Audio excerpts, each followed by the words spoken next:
Tonight's session is part one of this four-part online series. We'll begin in a moment with the time for opening worship, prayer, and centering. But first, I'd like to thank the members of the planning committee who've worked so hard to bring you tonight's program. They are Evelyn Johnson-Moore, whom you just met, Marge Kilkelly, who's a member of our board of directors, a former state legislator and former senior policy advisor to Senator Angus King, Mike Seavey, who is coordinator of faith community outreach for Maine's AFL-CIO and also a member of our public policy committee, and Terrence Miller, the advocacy director for Preble Street. Running our registration platform, the database, communications, and tonight she's running tech is our office administrator and social media coordinator, Megan Akers. Thank you, Megan, and thanks to the whole planning team. I'd also like to offer a word of thanks to our partner organization, the National Religious Campaign Against Torture. They've given us a generous grant that will help fund session number 3 of this series. So let's begin. In order to create a still space for connecting with God, I'll ask everyone to make sure that their microphones remain muted, and we're going to be turning off the chat function. And by we, that means me. To begin our time of worship, I invite you to breathe deeply, ground, and center yourself as I offer a land acknowledgement, as one small step to correcting stories and practices that have erased Indigenous peoples' history and culture. May it inspire all of us to take responsibility, to take action, and to become repairers of the breach. I acknowledge that the land on which the Maine Council of Churches has its offices and the land on which I make my home are part of the territory of the Abenaki and Okosisco tribes, who lived in right relation with this land for more than 12,000 years before European colonizers arrived. Their Wabanaki descendants live here still. Will you be in a spirit of prayer with me? Creator God, as we gather here tonight and in all of our gatherings, help us to listen compassionately, speak humbly, and act justly. Grant us vision to see the brokenness of the past, ears to hear one another's needs for healing in the present, and courage, patience, wisdom, and hope to work together for the future you dream. Amen.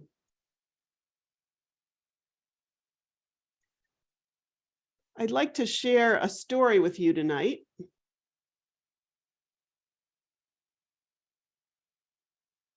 It comes to us from the memoir by John Lewis called Walking with the Wind.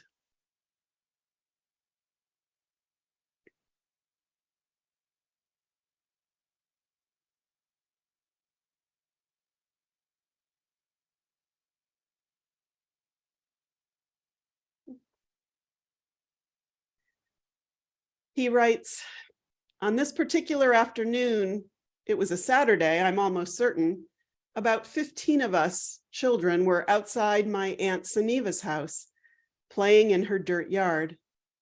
The sky began clouding over. The wind started picking up. Lightning flashed far off in the distance. And suddenly I wasn't thinking about playing anymore. I was terrified. Aunt Sunniva was the only adult around, and as the sky blackened and the wind grew stronger, she herded us all inside. Her house was not the biggest place around, and it seemed even smaller with so many children squeezed inside. Small and surprisingly quiet. All of the shouting and the laughter that had been going on earlier outside had stopped. The wind was howling now, and the house was starting to shake. We were scared. Even Aunt Sunniva was scared. And then it got worse. Now the house was beginning to sway. The wood plank flooring beneath us began to bend. And then a corner of the room started lifting up.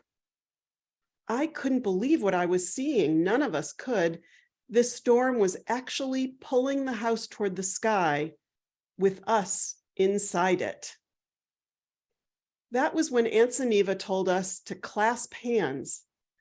Line up and hold hands, she said, and we did as we were told. Then she had us walk as a group toward the corner of the room that was rising. From the kitchen to the front of the house we walked, the wind screaming outside, sheets of rain beating on the tin roof. Then we walked back in the other direction as another end of the house began to lift. And so it went back and forth, 15 children walking with the wind, holding that trembling house down with the weight of our small bodies. More than half a century has passed since that day, and it has struck me more than once over those many years that our society is not unlike the children in that house, rocked again and again by the winds of one storm or another, the walls around us seeming at times as if they might fly apart.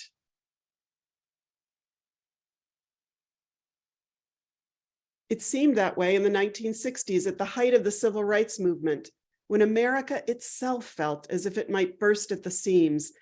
So much tension, so many storms. But the people of conscience never left the house. They never ran away. They stayed. They came together and they did the best they could, clasping hands and moving toward the corner of the house that was the weakest. And then another corner would lift and we would go there. And eventually, inevitably, the storm would settle and the house would still stand. But we knew another storm would come and we would have to do it all over again. And we did. And we still do. All of us. You and I. Children holding hands, walking with the wind. Let's pray together. If you're on mute, you're welcome to say the words of the prayer aloud in your own home. This is a prayer that Marvin Ellison, our keynote speaker tonight, found. It's called the Reverse St. Francis Prayer, and the author is unknown. Lord, make me a channel of disturbance. Where there is apathy, let me provoke. Where there is compliance, let me bring questioning. Where there is silence, may I be a voice. Where there is too much comfort and too little action, grant disruption. Where there are doors closed and hearts locked, grant me the willingness to listen. When laws dictate and pain is overlooked, when tradition speaks louder than need, grant that I may seek rather to do justice than to talk about it. Disturb us, O Lord, to be with as well as for the alienated, to love the unlovable as well as the lovely. Lord, make me a channel of disturbance. And now, as you remain on mute, I invite you to sing along with the Morgan State University Choir, the spiritual Guide My Feet. Guide my feet while I run this race. Guide my feet while I run this race. Guide my feet while I run this race, for I don't want to run this race in vain, race in vain. Hold my hand while I run this race. Hold my hand while I run this race. Hold my hand while I run this race, for I don't want to run this race in vain, race in vain. Stand by me while I run this race. Stand by me while I run this race. Stand by me while I run this race, for I don't want to run this race in vain, race in vain. I'm your child while I run this race. I'm your child while I run this race. I'm your child while I run this race, for I don't want to run this race in vain, race in vain.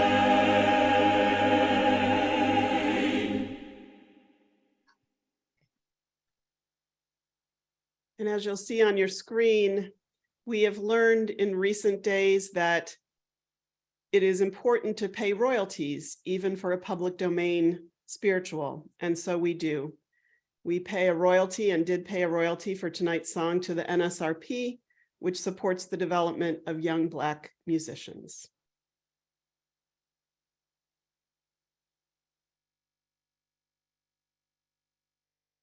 And now it is my pleasure to introduce tonight's keynote speaker, the Reverend Dr. Marvin Ellison.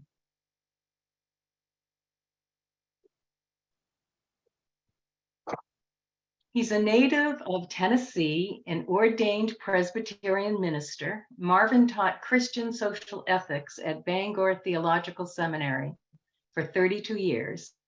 And then after the seminary closed, worked as director of alumni relations for Union Theological Seminary in New York. He is the founder of the Religious Coalition Against Discrimination, the Maine Interfaith Council for Reproductive Choice, and the Volunteer Chaplaincy Service for Planned Parenthood.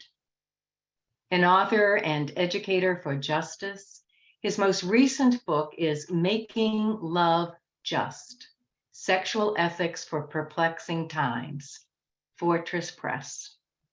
He currently serves on the boards of the Maine Coalition to End Domestic Violence and the Haney-Leighton Fund. He lives in Portland with his husband, Frank Brooks. The title of his presentation tonight is Sacred Work: Clasping Hands and Using the Weight of Our Bodies to Make Good Trouble. Marvin, thank you so much for being a part of this year's faith-based advocacy series. Thank you, Evelyn. Good evening, everyone. Many thanks, Evelyn, to you and to you, Jane, and to the entire planning team. I really appreciate your inviting me to share some remarks as we launch Advocacy Days. I'm very grateful to the main council for helping us all get up to speed about matters coming before the legislature and for encouraging us to keep raising our faith voices for justice. John Lewis's story is a timely reminder that making change can be difficult. Consider the context in which change takes place, typically circumstances not of our choosing and often less than optimal. As Lewis writes, we're rocked again and again by the winds of one storm or another. And when it comes to the agents of change, Lewis points us to a cohort of neighborhood kids as his model of courage. Against the odds, a small band of young children managed to settle the house by holding hands, forming a line, and walking toward the corner of the house where the raging winds were threatening to lift the structure off its very foundation. In writing about movement building, feminist scholar Elizabeth Janeway has described two distinctive powers of the weak. First, those on the margins possess the power to come together, to build a grassroots movement. And second, they have the power of disbelief, a willingness to question the world as it is currently configured. Similarly, a world transformative faith says, no, the world is not as it should be, and yes, change is possible. Even so, we might ask this evening, how does lasting change happen? For Lewis, what matters is that people of conscience never left the house. He writes, they never ran away, they stayed, they came together, and they did the best they could, clasping hands and moving toward the corner of the house that was weakest. And then another corner would lift and they would go there, and inevitably, the storm would finally settle and the house would still stand, but they knew another storm would come and they would have to do it all over again. The moral project to seek justice and compassion in all things is never ending.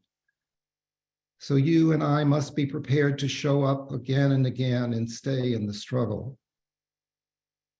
All this sounds to me like the early Jesus movement and like the church at its best. The justice-loving Jesus movement might be described as a kind of contrast society, a ragtag assortment of misfits and visionaries swept up by the Spirit and compelled to hold steadfast to their egalitarian commitments.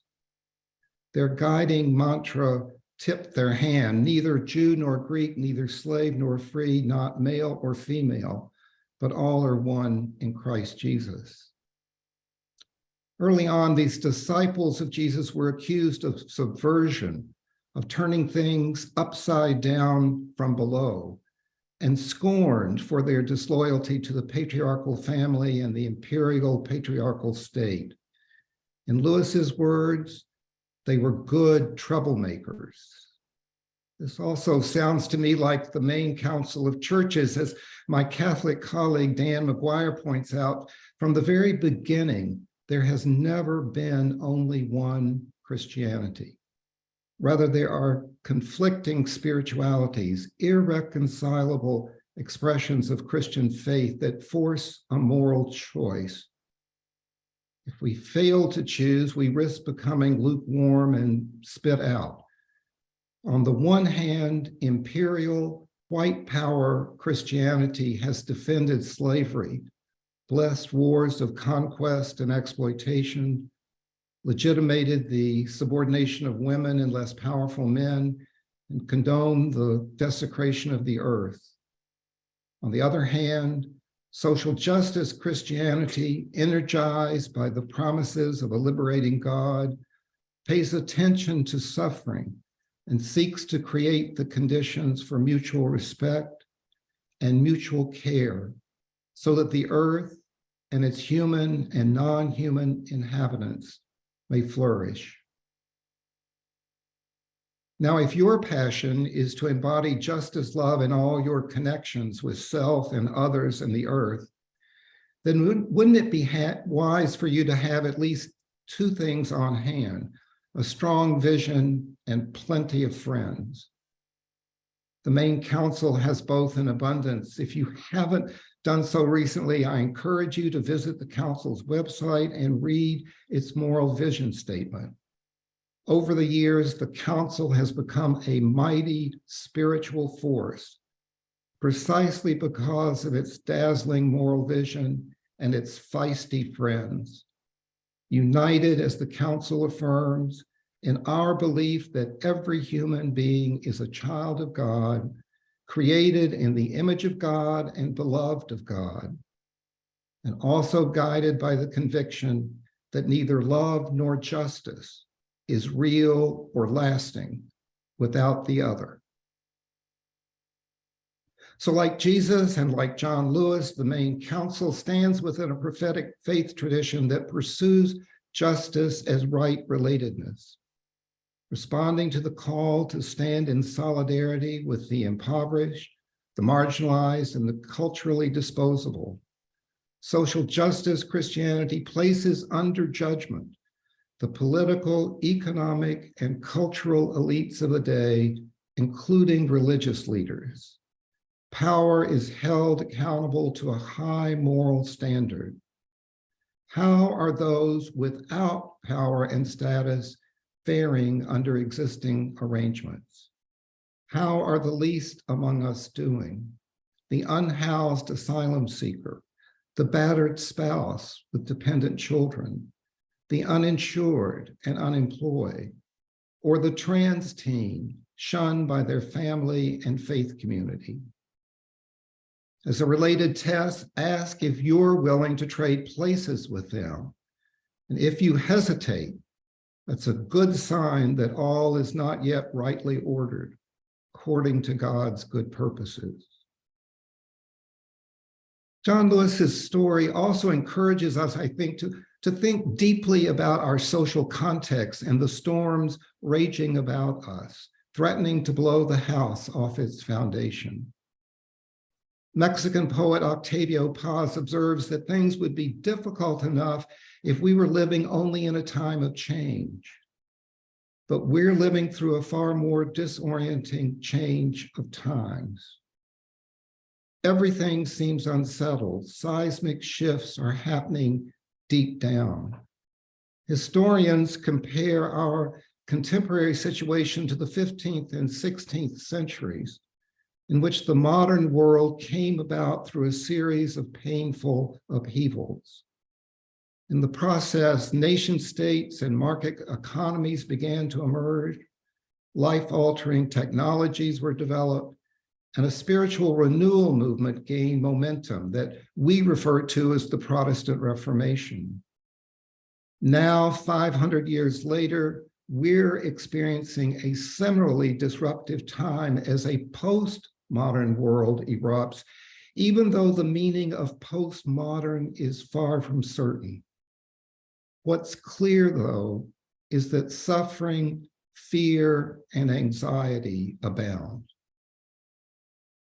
In response to this widespread cultural disruption, diverse social movements have emerged to relieve human misery, address inequities, and head off ecological disaster.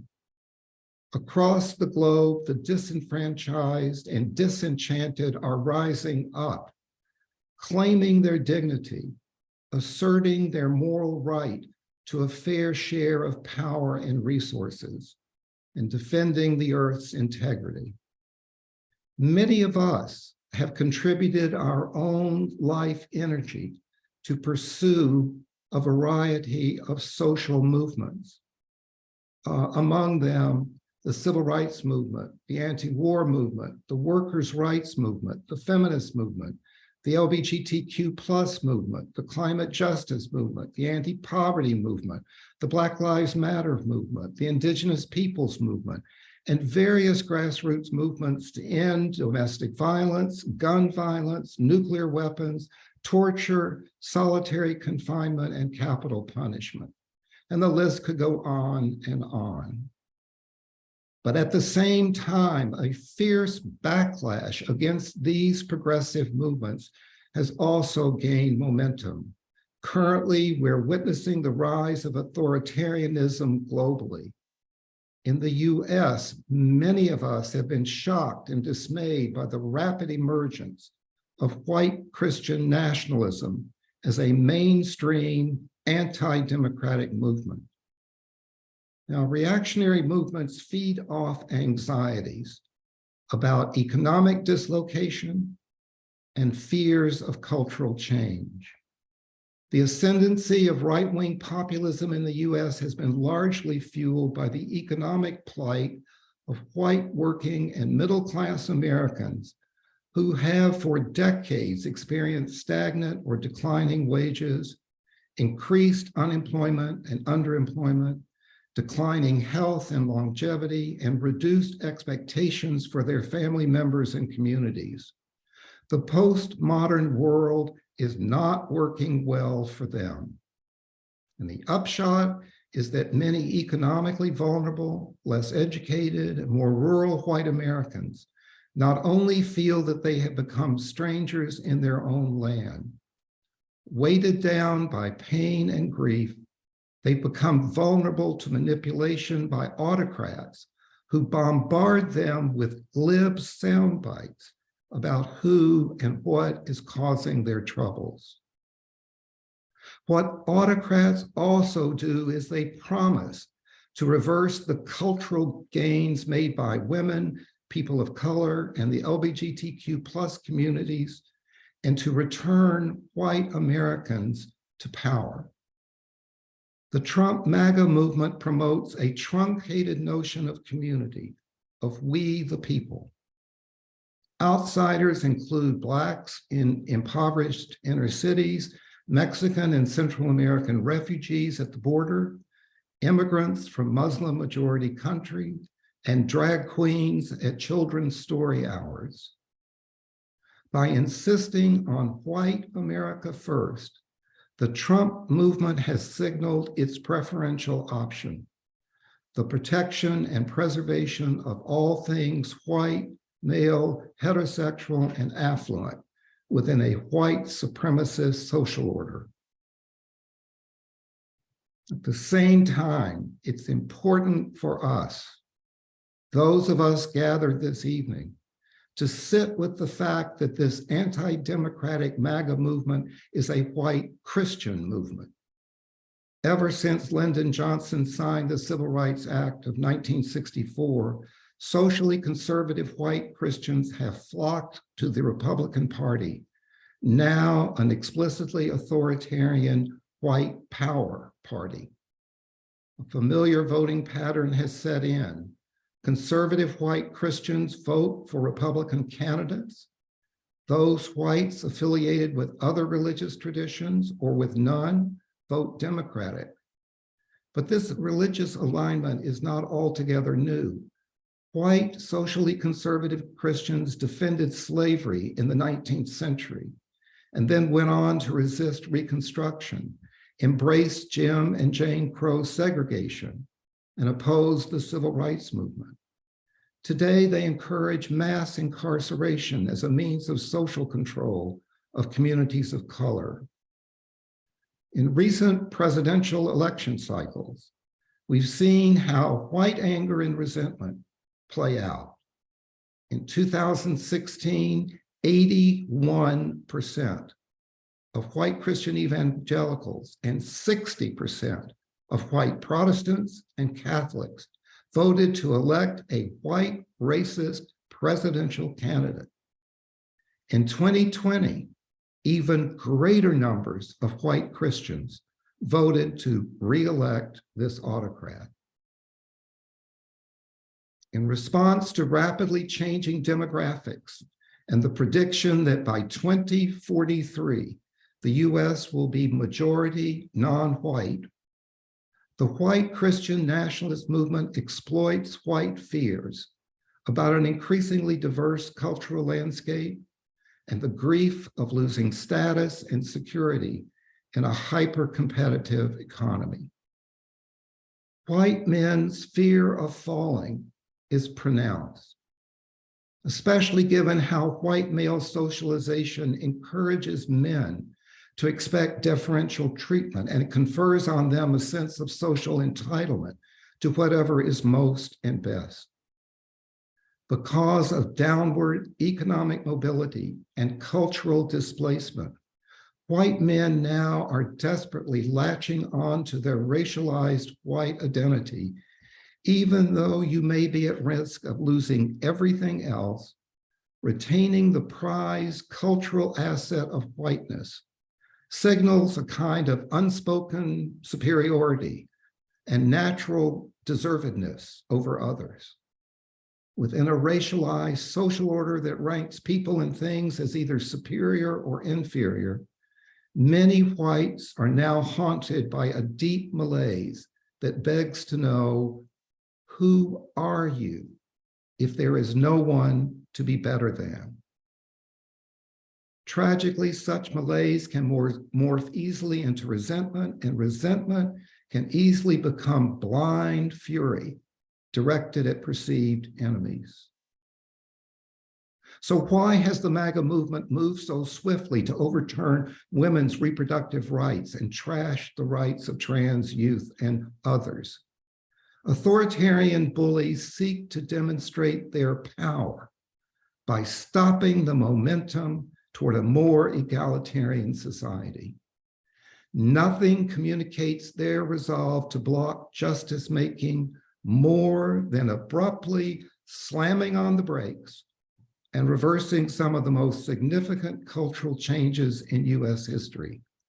The freedom of people of color to vote and have their votes counted, the civil rights of LGBTQ+ persons, including the right to marry, and women's constitutionally protected right to medically safe abortion care. Why, we might also ask, are white power enthusiasts so determined to dismantle public education, ban books, and control how history is taught and by whom? Could it be that autocrats fear that people will become radicalized by what Reverend William Barber calls dangerous memories? Not only the dangerous memories of suffering and injustice, but also the even more dangerous memories of organized resistance and all the collective efforts undertaken in the past to promote a more just and humane world. Autocrats want our compliance, not our critique of social and economic injustice. They want our capitulation to the rule of the strong man, not our concerted efforts to create a more inclusive, more equitable, and more perfect union. But sadly, perhaps the MAGA legacy most difficult for us to dislodge may be the corruption of those daily exchanges of common decency among friends and strangers alike. Those interactions that nurture social interconnectedness and ease the tensions of postmodern life. Under the influence of Trumpism, Katha Pollitt writes, "We've become a nation of braying bullies and conspiracy theorists and mean people, proud of their indifference to the suffering of others."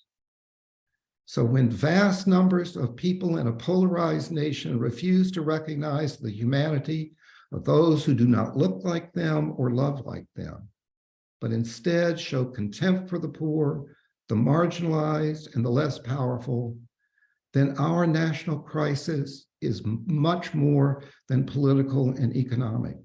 It has become deeply moral and spiritual.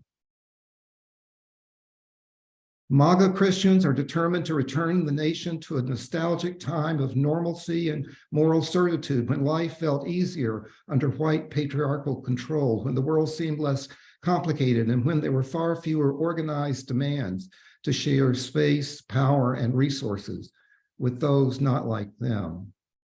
Conservative Christian voters who previously thought of themselves as value voters have become nostalgia voters, pining for simpler, easier times.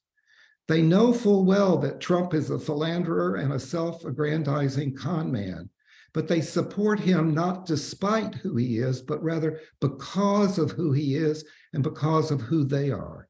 He is their protector, the bully who is on their side, the one who offered safety amid their fears of their country as they know it, and their place in it is changing and changing quickly. Even more telling, MAGA Christians are prepared to deploy state power to enforce their hyper-conservative Christian values and punish their political enemies whom they perceive as the enemies of God. Given the agenda of Christo-fascism to overthrow democracy and install a conservative Christian theocracy, it is safe to say that the stakes could not be higher. So how might we think about responding effectively to white Christian nationalism? Is our calling to reconcile with MAGA Christians? If so, I fear that the work ahead will be a very steep climb with a very dim chance of success. Carter Hayward notes in her book, The 7 Deadly Sins of White Christian Nationalism, that the sins that have infected white power Christians are to greater or lesser degree also sins of our own, the sins of the human soul, the desire for power over others, the presumption of entitlement, and the tolerance for violence, and also the sins of American history, including white supremacy, misogyny, economic injustice, and degradation of the earth. In addition, Hayward acknowledges that many of us have become nearly paralyzed, confused, and uncharacteristically speechless when it comes to figuring out how to deal with MAGA Christians.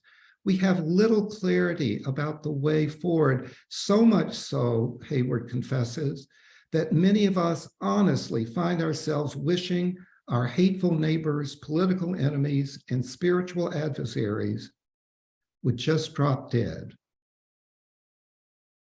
Now, if the choice is either to destroy our adversaries or engage them in order to transform them, Hayward suggests that we should view the other side not as an adversary, but as an errant sibling, a brother or sister who's gone wrong. Can we imagine ourselves, she asks, as bridge builders to those whom we perceive as enemies of justice and love, but without compromising our values and our perceptions of good and evil? Although it might be easier, she suggests, to slam the door in the face of our enemies, she encourages a different approach, to make serious concerted efforts to transform them into partners who can work with us in unexpected ways toward a common good that we might be able to envision together. Now, this invitation to dialogue, consensus building, and persuasion, all aimed at securing common ground on which to stand with others in partnership, I think it's very familiar to those of us nurtured in a white Christian tradition that has preferred conversation over confrontation and favored individual conversion over political engagement and communal struggle. After all, many of us are skittish about power and wary about making waves or causing trouble or offending anyone. Most of all, we're fearful of being accused of being unfair, of taking sides, or becoming too political. Consequently, I think we risk falling into what has been called the neutrality trap, naively believing that somehow we can stand above or apart from the fray, and that our role as people of faith is to help others arbitrate their differences and settle disputes amicably, and that unity and keeping the peace should always be our highest priority. Now, I think becoming bridge builders and seeking to reconcile with MAGA Christians might make good sense, but only if we have compelling reason to believe that people backing Trump have been voting all along against their best interests. Given how Trump has recently suffered some electoral defeat, we'd like to think that his followers will surely begin soon to come around and switch loyalties and move toward the center. But none of this wishful thinking is warranted in my judgment. As Isabel Wilkerson, the author of Caste, has argued, when MAGA voters elected Trump, they acted knowingly. They voted not against, but rather in keeping with their values and interests. Bluntly put, Wilkerson says, maintaining the white racial caste system has always been their interest, to such an extent that they were willing to lose health insurance, risk White House instability and government shutdowns, and external threats from faraway lands, all to be able to preserve what their actions say they value most, the benefits they had grown accustomed to as members of the historically ruling racial class in America. So the problem at hand, therefore, is not, I think, some kind of misunderstanding or failure of communication. Rather, we're witnessing and we're participating in a struggle between two irreconcilable, fundamentally different moral visions, both of whom identify as Christian. There's no option other than to take a side and, once chosen, keep hope alive that all is not lost. Now, as a white Christian, I confess that I too feel this pull to be reconciled with other white Christians, but I believe that faithfulness and moral integrity require us to resist this urge at this moment.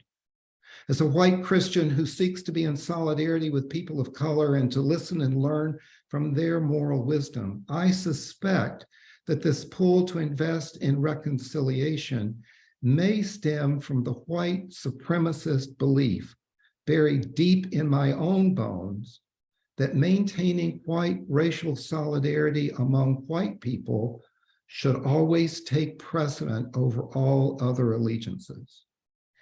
After all, it's white supremacy that whispers in my own ear, listen up, Ellison. Shouldn't white-on-white reconciliation matter more to you than standing in solidarity with those on the margins and advocating their cause as if your own?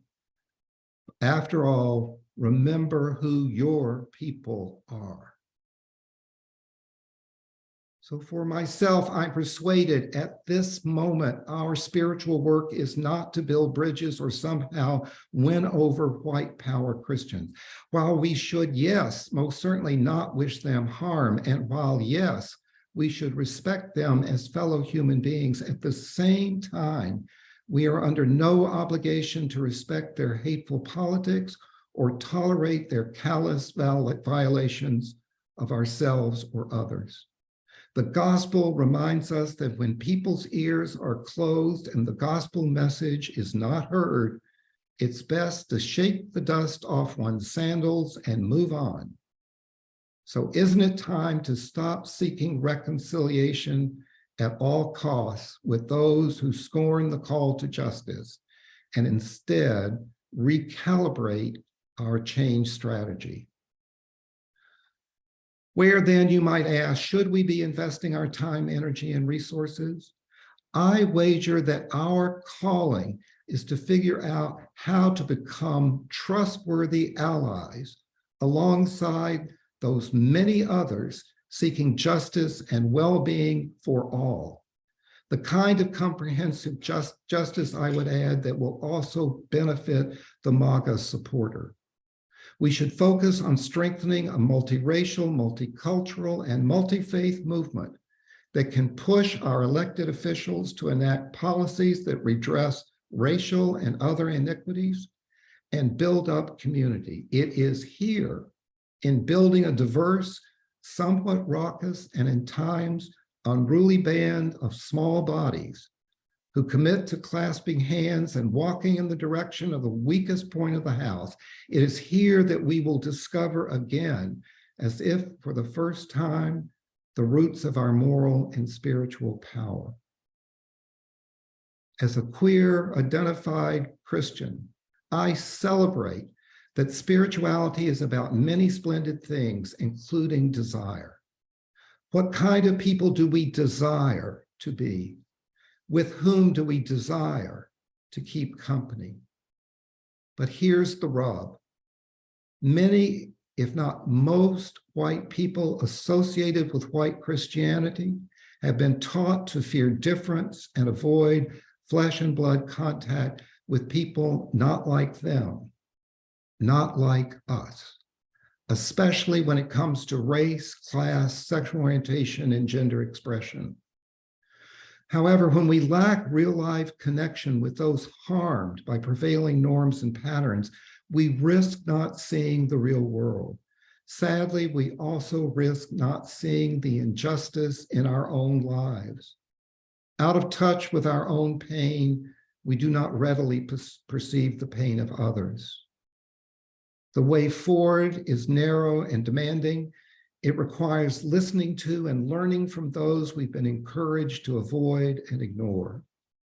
Social justice Christianity invites us to take risks, leave our comfort zones, and show up in unfamiliar places. Listening respectfully to marginalized persons is a necessary step, but by itself, it is not sufficient. Solidarity is necessary. Standing shoulder to shoulder with others and pledging to rebuild community, not with us taking charge, not with us insisting on our own way, but with our exercising allyship respectfully, in anticipation that each of us will be deeply changed in the process. I give thanks for a vibrant, multiracial, multicultural, social justice Christianity that is not meekly waiting around, but is already boldly on the move, grounded in the conviction that we belong together, suffer together, thrive together, and have a future together, or else we stand apart and cause the house to collapse around us. To engage in sacred movement building for justice, I believe we must also find a way to exercise a third power of the week beyond those two powers that Elizabeth Janeway had already identified. In addition to the power of coming together and the power of disbelief, I propose that we also need to exercise our power of coming out. As a gay man, I deeply appreciate the risks and benefits of coming out in a homophobic church and culture. But here I want to enlarge the notion beyond publicly declaring one's sexual or gender identity, as life-affirming as this has been for many, myself included. Coming out signifies our desire to live alongside others as co-equal, to the best of our ability and with as much moral and spiritual integrity as we can muster. Coming out means casting our lot with the racialized, sexualized, and otherwise culturally demeaned other. It means publicly coming out against white supremacy and white Christian nationalism. Coming out also means coming into community, finding new life among unexpected friends and allies on whom we can depend for sharing power and resources to benefit the common good. Autocrats create chaos and sow division to keep people off balance, to make us afraid, and to breed cynicism. They want us to despair that moral, political, and spiritual change is neither possible nor desirable. To the contrary, we believe, God help our unbelief. We believe that only by clasping hands with others, walking with the wind, and using even our small bodies to make justice real, that we may discover joy and hope. The 4th century theologian Augustine of Hippo reminded the faith community that hope has two beautiful children, anger and courage. Anger at the way things were, and courage to change them as needed. May God bless us with prophetic anger and steadfast courage, with strong moral vision and the capacity to be trustworthy allies, so that even when the winds rage all around, we will not run away, but stay in the house, clasp each other's hands, and move together toward the corner of the house that is the weakest. And when we do, God will be there ahead of us, waiting for us to show up. Thanks be to God. Thanks be to God, Brother Marvin. Thank you. Thank you. Thank you. If we were in an auditorium somewhere, there'd be thunderous applause right now. But since we are on Zoom, I invite everyone to do the ASL sign for applause, which is to put your hands next to your face and move them back and forth. Thank you, Marvin. Thank you so much. And this is being recorded so that those who want to dig deeper and hear again some of those profound words will have a chance to do that. Marvin has graciously agreed to stay on at the conclusion of this program at 8 o'clock tonight for about 15 minutes. So if there are any of you who have questions or want to engage with Marvin, he will stay on the call after we officially end at 8. So feel free to linger to speak with him. Right now, we have a brief video to share with you that features a couple of leaders from our member denominations speaking about God's call to do faith-based. Hi, I'm Scott DeBlock, Resource Presbyter for the Presbytery of Northern New England of the PCUSA. The congregations in our presbytery are engaged in being Matthew 25 congregations. And it's based on the invitation of the denomination to focus on Matthew 25, 31 to 46, the parable of the sheep and the goats, in which Jesus makes clear that what we do matters to God and how we treat others is important to God. Therefore, we are working as congregations to build congregational vitality, dismantle structural racism, eradicating systemic poverty, and speaking to and about issues of climate change, gender justice, and militarism. And that takes all of us as leaders within the church to speak up and out, to bring policy changes, and to help and offer hope to everyone around us. Join us in that journey. My name is Willard Lett. I'm the regional lead for the New England region of the Unitarian Universalist Association. I bring greetings from our president, Susan Frederick Gray. And I want to share why I think it's important for people of faith to advocate for policies and people. And one of the things that we find in many faith traditions is the idea that we live in a world, a material world that's influenced by, spiritual forces, but we manifest our beliefs through the work that we do. In various faith traditions, one of the highest expression of divinity is the creator. And we as beings express our divinity through our creativity and the work that we do through doing. It's important to know, but it's also important to do.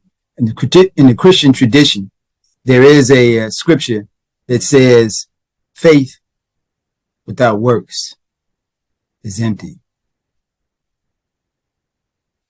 It's also important to ground our work in advocacy through and in and with our beliefs, because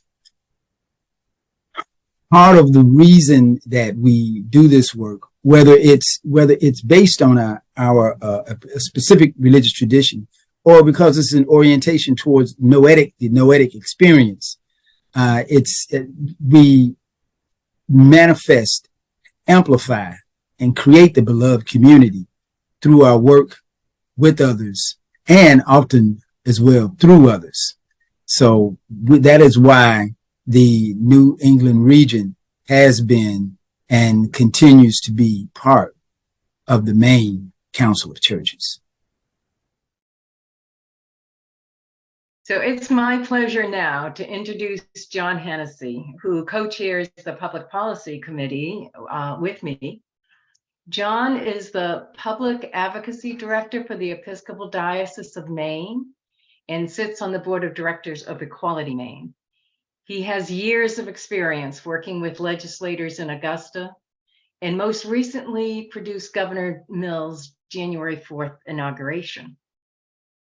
He and his husband of almost 28 years, Peter Calnan, live in Portland with their Cavalier King Charles Spaniels. Tonight, John is going to provide us, which he does every month to the Public Policy Committee, but he's going to provide us with an overview of the current legislative session and will identify key points in the process where faith-based advocacy can have a real impact.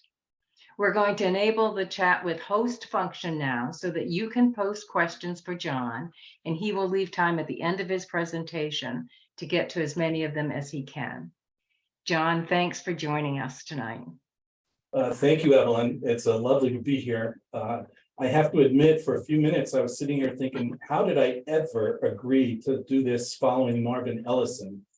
But the more I listened to him, the more thought-provoking he became. I realized why, and that's to share some of the how we intend to put our faith in action in this legislative session. So Marvin, thank you for the many, many ways you just challenged me, and I look forward to evolving even more as I think about what you told us tonight. I want to mention, and most of you probably know, that the legislature opens each and every day with a prayer.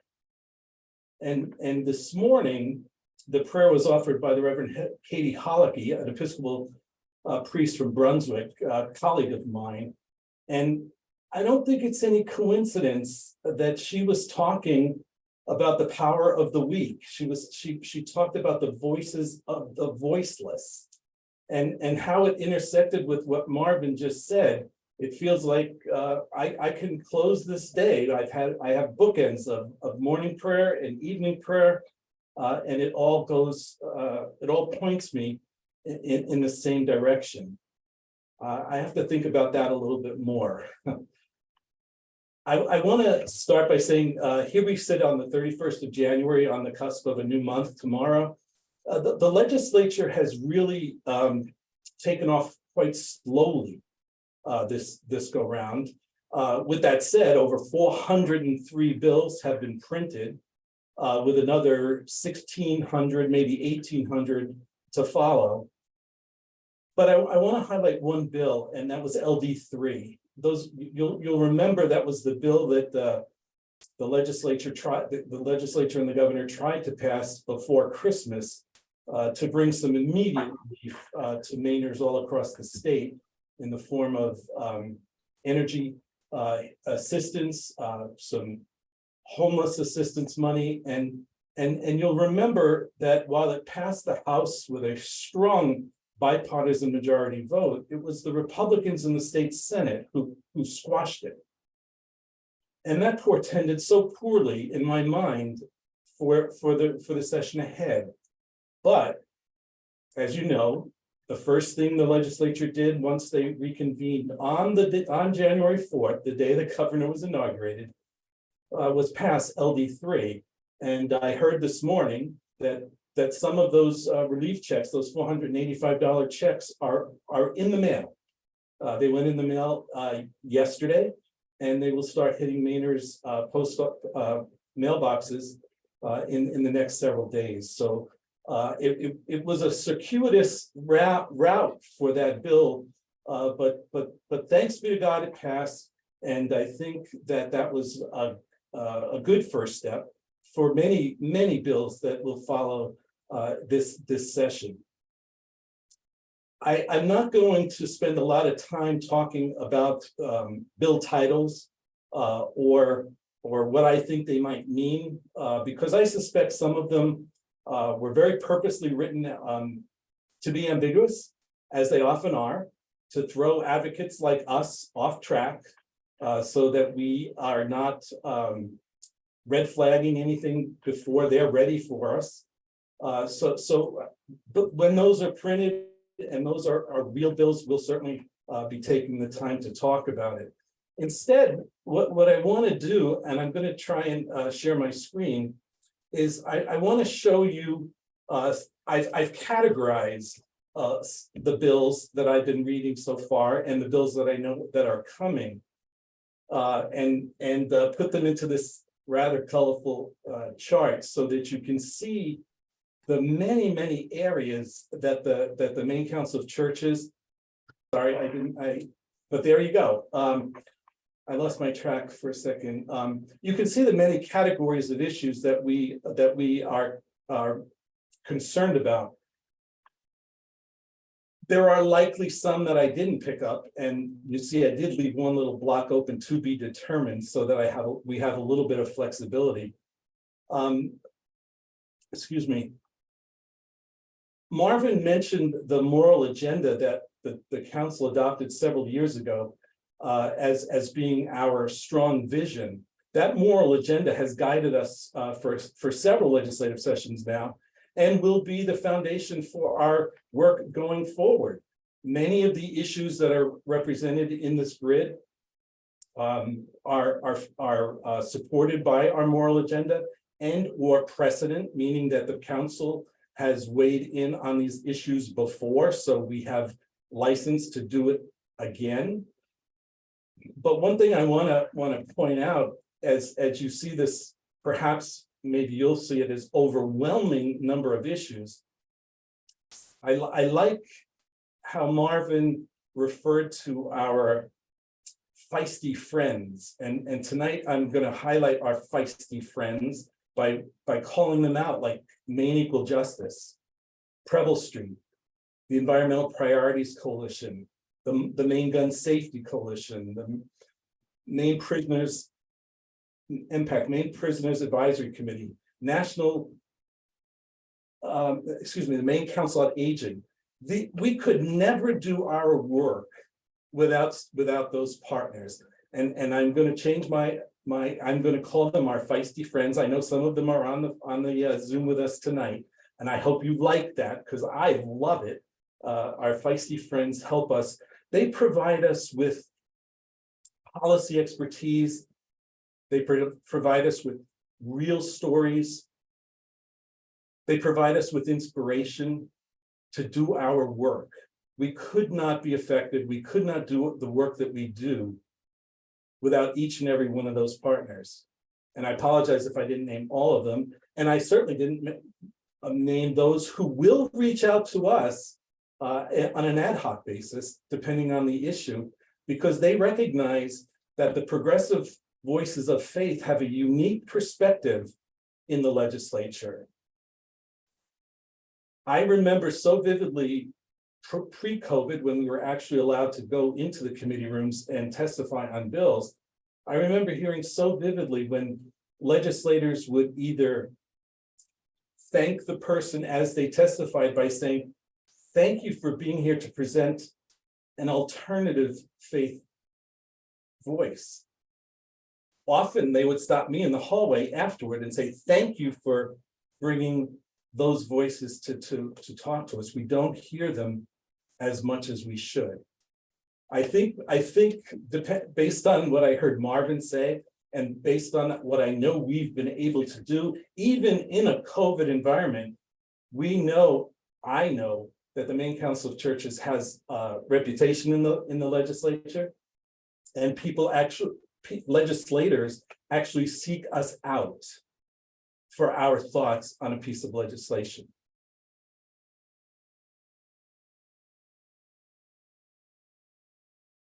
Does anybody, I'm going to stop here just to see if I can gauge your reaction to this grid of issue areas for us. Are you overwhelmed? Do you see something, or are you aware of something that might not be there? Something that we should be putting on our radar? give it some thought. We'll end with some Q&A, but I wanted to demonstrate the depth and the breadth, if you will, of the issues, the 2,200 or so pieces of legislation that we'll be analyzing in the weeks and months ahead. One of the things that's important to realize is, and one of the reasons why the legislature is off to a slow start, is that committee assignments, the committees of jurisdiction were announced later than they usually are. But the good news is, and there's so much good news in this legislature, that committees where we spend a lot of time, like Health and Human Services, Criminal Justice, Judiciary, Housing, Environment and Natural Resources, so many of these committees that are critical to the work that we do are now being led and populated with people who have been working on these issues for years. On the flip side of that, I would guess, I don't know what the actual number is, but I'm guessing that it's been about 45% of the legislature as it is comprised today are new, people that have never served before. The revolving door of term limits, as we all know, living in Maine, has opened this time where there are a lot of new people there. And I see that as a huge, huge opportunity for us. We want our seasoned leaders to help guide the bills through the legislative process, but we also want to work with new legislators who will become champions for our issues in the future. I want to mention also the notion of issue caucuses. Legislators who for the last 2 years were essentially working from home, like most of us, are hungry for camaraderie. These legislative caucuses, where pre-COVID they were sporadic, they were not as effective as they could be, have been rejuvenated. And when I say an issue caucus, I'm talking like the Aging Caucus, hosted by the Maine Council on Aging. I'm talking about the Gun Safety Caucus. If I remember right, I counted 53 bills dealing with guns in the 131st legislature. I don't quote me, but I believe that's a record. But I also have spoken to so many people, so many legislators who consider themselves leaders and are participating in the Gun Safety Caucus. I feel as comfortable is not the right word, but I feel as confident as I've ever felt that some of these issues that we've been dealing with in Maine for the last several sessions we might succeed on some of them, certainly not all of them, and we may not go as far as we want to, but I believe that we're going to be making progress because of the people who are showing up on these caucuses. Another caucus I want to highlight is mental health, behavioral health. A rejuvenated group of legislators are committed to sitting down and listening to experts tell them about what's going on in real time, on the ground, in every community in Maine, and legislators will be responding. I mention these caucuses because I expect that the Maine Council of Churches will be invited to present at some of these caucuses, depending on the issue going forward. I don't believe we've been invited to these caucuses before. Another thing I want to mention is something fairly innovative, and I don't know where it's going to go, but I was approached by the Speaker of the House, going back to that morning prayer that I started the conversation with. The Speaker of the House, Rachel Talbot Ross, the first African-American speaker in Maine history, is interested in creating a prayer calendar. And I scratched my head when she said that, and what she means, it's almost like an editorial calendar. She would like to make sure that the prayers offered at the start of each legislative day are strategic. Strategic meaning that they relate, that the prayer relates to the issue or issues that are being debated in the legislature. What does that mean? Essentially, she's asking for prayers that might focus on homelessness when the legislature is dealing with issues around housing. She's asking for prayers that focus on poverty when issues around low-income legislation are going to be debated in the House or in the Senate, and that it ties into what's actually happening, that the prayer is not an abstract opening to the legislator's day, but that it's somewhat targeted. I find this fascinating, and I've spoken to several clergy, many of you are on the call tonight, thinking about how we might work to create that prayer calendar so that we're ready for when the issues of the day arise. And we are part of the debate in a different way than we're normally used to.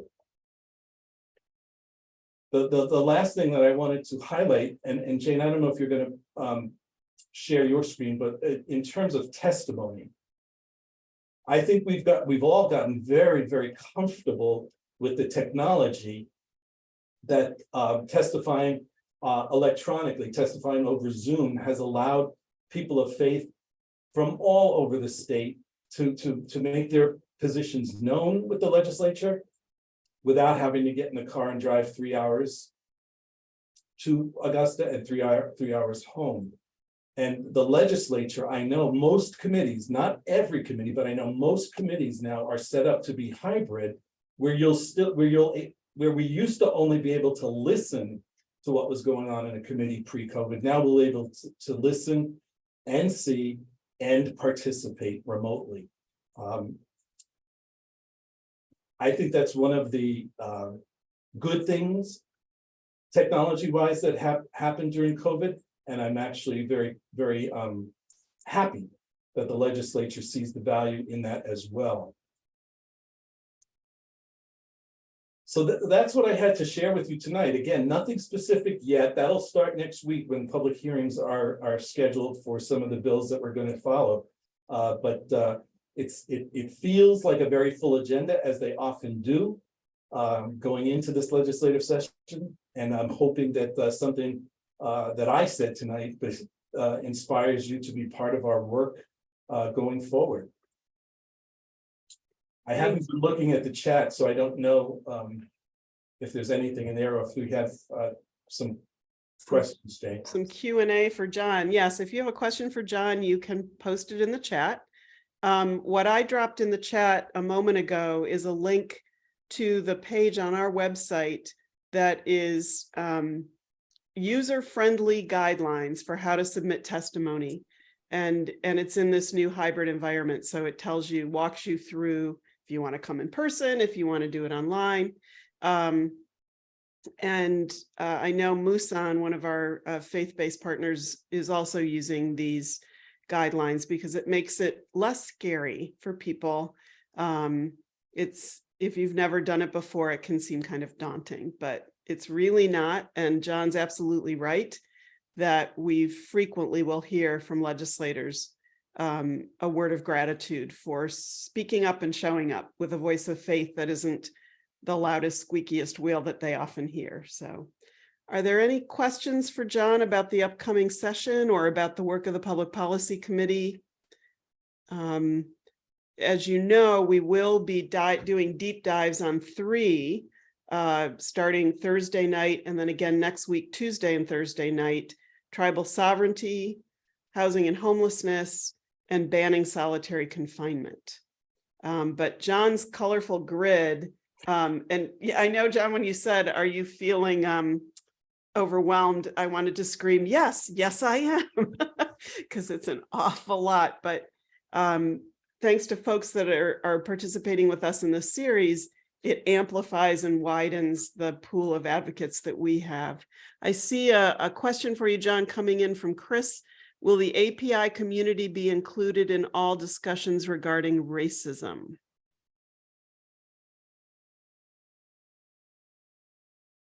Jane, I'm sorry, I was looking at something else. Could you say that again? Yeah. Will the API community be included in all discussions regarding racism? And Chris, you may want to define API so folks that haven't heard that term before know what you're asking.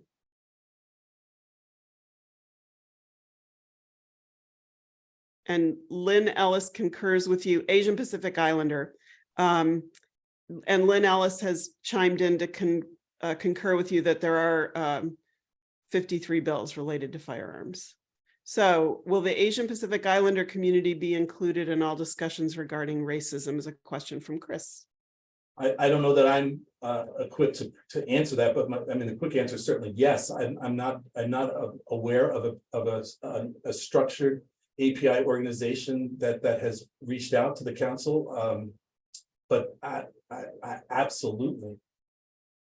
We work a lot with Marvin Chan, who's involved with the Cambodian community in Maine, and so he might be a good resource to check in on that with.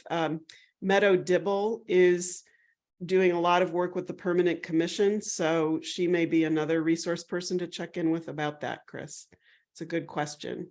And we are eager at the Maine Council to have Ophelia Hu-Kinney join our board.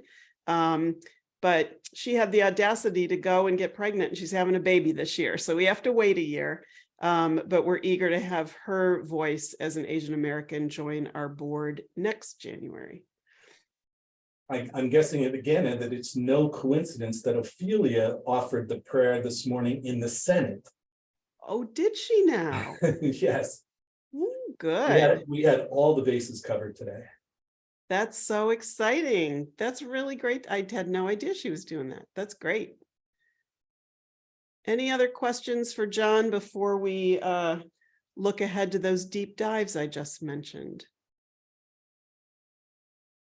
When John said he was going to share a screen, I thought you were all going to see the spreadsheet, the amazing spreadsheet that our Public Policy Committee sees every meeting. And you simplified it into your nice colored squares. It wasn't so overwhelming, but John does this extraordinary work of filtering through those 2,000 bills and flagging the ones that resonate with our moral agenda so that we can work on identifying the places where the voice of faith can make an impact and speak in the public square, which is part of our mission.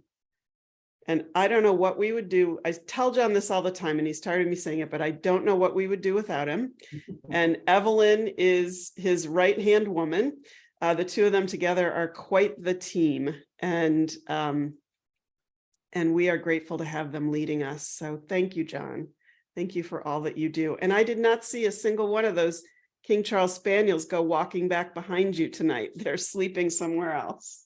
I'm actually at Loring House tonight. Oh, you're upstairs at Loring House.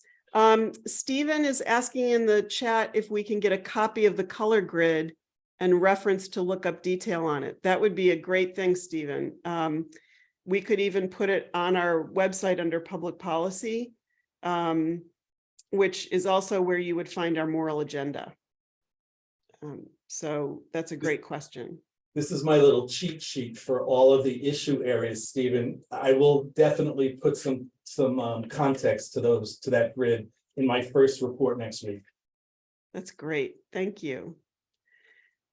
Well, it's been quite an evening, and we are grateful to Marvin and to John for sharing their wisdom and their expertise and inspiring all of us tonight. And as I mentioned, in the coming days, in the next week, we'll be doing a deep dive in 3 public policy areas that are very important and a big priority of our Public Policy Committee, starting on Thursday evening at 6:30 with tribal sovereignty bills. And we are thrilled that Ambassador Zeke Crofton McDonald will be, from the Maliseet tribe, will be one of the presenters, along with Shirley Hager, co-author of The Gatherings, Reimagining Indigenous Settler Relations. Next Tuesday, we will do a deep dive on the bill to ban solitary confinement in Maine's prisons. We'll have Jan Collins from MPAC and Jill Saxby, my predecessor here at the council, who is our liaison to the National Religious Campaign Against Torture. And we'll also have a guest speaker share his experience surviving solitary in one of Maine's prisons. And then next Thursday, on the 9th, we'll look at bills addressing housing and homelessness. And Terrence Miller and Devin Stockmeyer from Preble Street will join Peter Swar, who's the co-founder of Neighbors Need Me. That was a faith-based advocacy effort that was very active on those bills John mentioned in December and January, LD1 and LD3. We hope that you'll join us for all of those. They will also be recorded, as was tonight. And each workshop will have policy experts and what we call theologians, but now we've learned that scares the people we invite to be theologians. So people who are able to help us think imaginatively about theological language with which to do our advocacy work on a particular bill. Just a reminder that you do have the option of staying on tonight after we officially close the program. Marvin will hang around for a little bit and answer any questions or engage with you about his talk. But for those who have to leave us now, let me say we wish you a good night. Go in peace. The love of God goes with you tonight and every day to come. Thank you for being here, and we'll see you on Thursday night.